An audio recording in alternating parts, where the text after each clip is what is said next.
Assalamualaikum warahmatullahi wabarakatuh. Perkenalkan, nama saya Gali Lalang Saputra dengan NIM 2020 008198. Saya di sini akan mempresentasikan tentang materi pertemuan yang pertama sampai yang ketujuh, mata kuliah perilaku organisasi.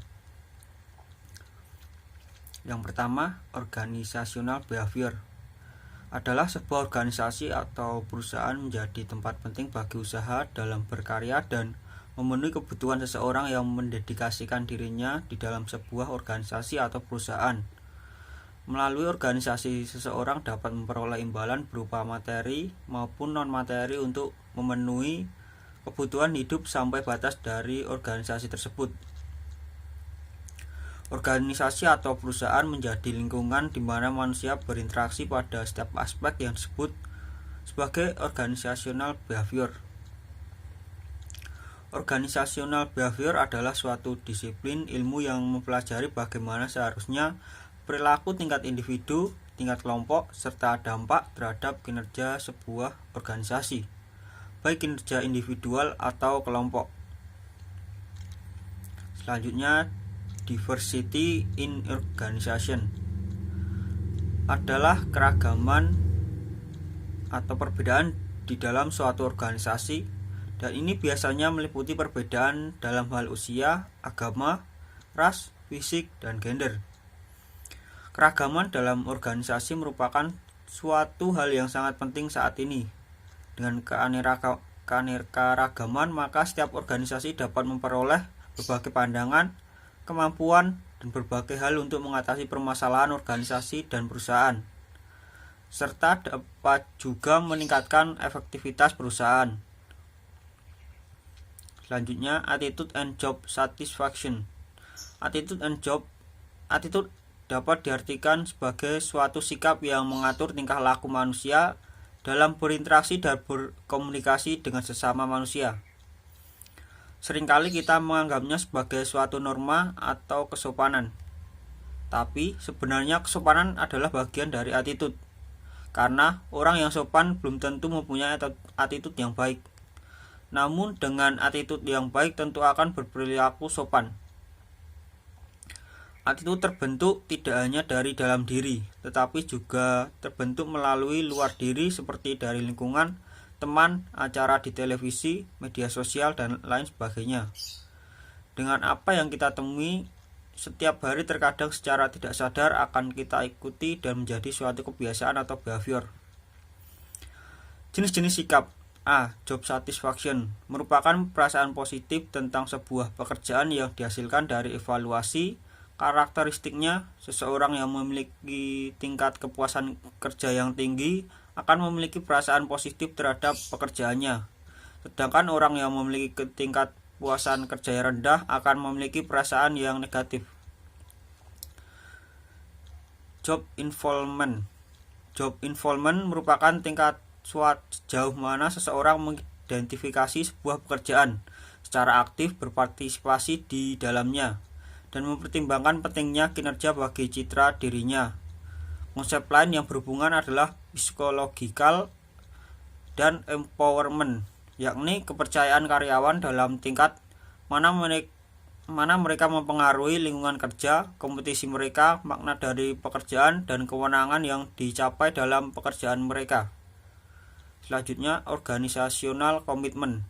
Organisasional komitmen merupakan tingkat di mana seseorang karyawan mengidentifikasi dengan perusahaan tertentu, tujuan dan harapannya untuk mempertahankan keanggotaannya dalam sebuah perusahaan. Selanjutnya, perceived organizational support. Perceived organizational support merupakan tingkat di mana karyawan percaya bahwa perusahaan menghargai kontribusi mereka dan peduli tentang kesejahteraan mereka. Selanjutnya, employee engagement. Employee engagement adalah keterlibatan, kepuasan, dan antusiasme seseorang terhadap pekerjaan yang dia kerjakan. Karyawan memiliki keterlibatan yang tinggi, memiliki gairah pada pekerjaan mereka, dan merasakan koneksi yang dalam terhadap perusahaan, sedangkan karyawan yang memiliki keterlibatan yang rendah menyediakan waktu tetapi tidak memiliki perhatian dengan pekerjaannya. Selanjutnya, personality and value. Personality atau kepribadian adalah sekumpulan cara bagaimana seorang individu beraksi dan berinteraksi dengan orang lain. Kepribadian merupakan determin paling penting bagi individu, karena kepribadian menentukan bagaimana seorang individu berpikir, berperilaku, berperasa dalam berbagai macam situasi yang berbeda-beda. Konsisten dalam sikap perilaku merupakan pembentukan sebuah perilaku seseorang. Potensi yang ada pada seseorang berpengaruh besar terhadap performa seseorang. Bahkan perilakulah yang menentukan sebuah kepribadian. Ada beberapa faktor yang dianggap berpengaruh terhadap kepribadian seseorang, yaitu keluarga, lingkungan, gabungan atau konvergensi. Value. Nilai adalah menunjukkan alasan dasar bahwa cara pelaksanaan atau keadaan akhir tertentu lebih disukai secara pribadi atau sosial dibandingkan cara pelaksanaan atau keadaan akhir yang berlawanan. Nilai memuat elemen pertimbangan yang membawa ide-ide seseorang individu mengenai hal-hal yang baik atau diinginkan. Nilai memiliki sifat isi, intensitas. Sifat isi menyampaikan bahwa cara pelaksanaan atau keadaan akhir dalam kehidupan adalah penting. Sifat intensitas menjelaskan bahwa pentingnya hal tersebut. Selanjutnya, perception and decision making.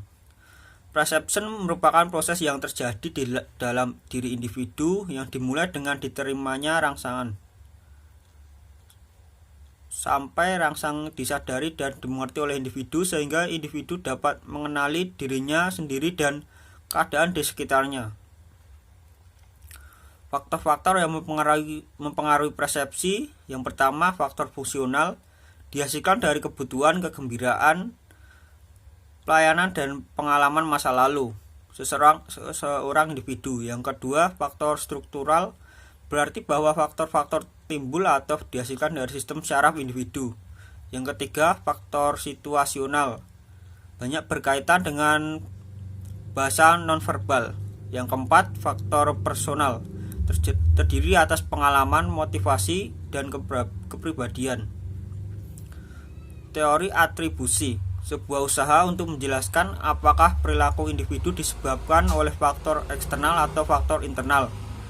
Dalam teori ini, perilaku seseorang bisa disebabkan oleh faktor internal, sifat, motif, interns, faktor eksternal, aspek-aspek fisik dan sosial, maupun kombinasi keduanya. Menurut teori ini, ada 3 sumber informasi yang penting untuk menjawab mengapa dalam perilaku orang lain, yaitu yang pertama, konsensus, melihat bagaimana orang yang berbeda merespons stimulus yang sama. Yang kedua, kekas, apakah orang yang sama memberikan reaksi yang berbeda terhadap situasi yang berbeda. Yang ketiga, konsistensi, apabila orang yang sama melakukan hal yang sama pula ketika berada dalam situasi yang sama. Dalam kasus selanjutnya, motivation konsep. Motivasi adalah proses penjelasan interest individu, arah dan ketekunan usaha ke arah pencapaian tujuan. 3 elemen penting dalam motivasi adalah interest, direction, dan persistence. Intensitas menggambarkan beberapa keras seseorang berusaha. Direction adalah upaya untuk mengarahkan suatu organisasi sesuai tujuan. Persistence menggambarkan berapa lama orang dapat mempertahankan usaha. Selain motivasi, manusia memerlukan beberapa kebutuhan lain dalam hidupnya, yaitu yang diungkapkan oleh Abraham Maslow. Yang pertama, psikologikal, mencakup rasa lapar, haus, dan kebutuhan psikologi lainnya. Yang kedua, safety, kebutuhan akan keamanan dan perlindungan dari bahaya fisik dan mental. Yang ketiga, sosial, kasih sayang, rasa memiliki, penerimaan, dan persahabatan. Yang keempat, esteem, internal, harga diri, otonom, dan prestasi.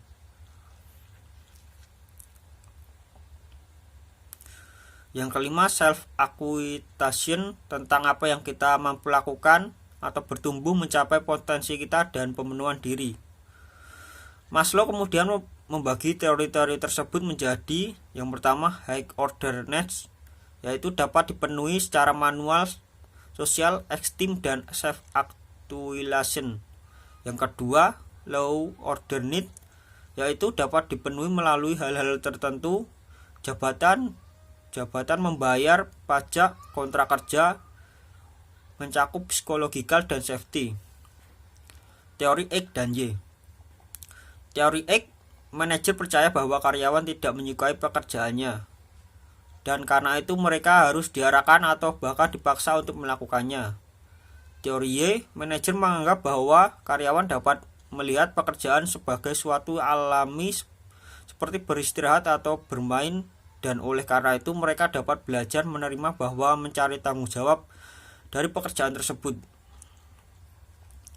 Menurut Friedrich Habsburg, motivasi disebut Huygens teori, yaitu percaya bahwa hubungan individu bekerja adalah hubungan dasar dan sikapnya sangat menentukan keberhasilan ataupun kegagalan dalam pekerjaan atau kepuasan dan ketidakpuasan. Sekian dari saya, jika ada salah kata maupun perbuatan mohon maaf. Wassalamualaikum warahmatullahi wabarakatuh.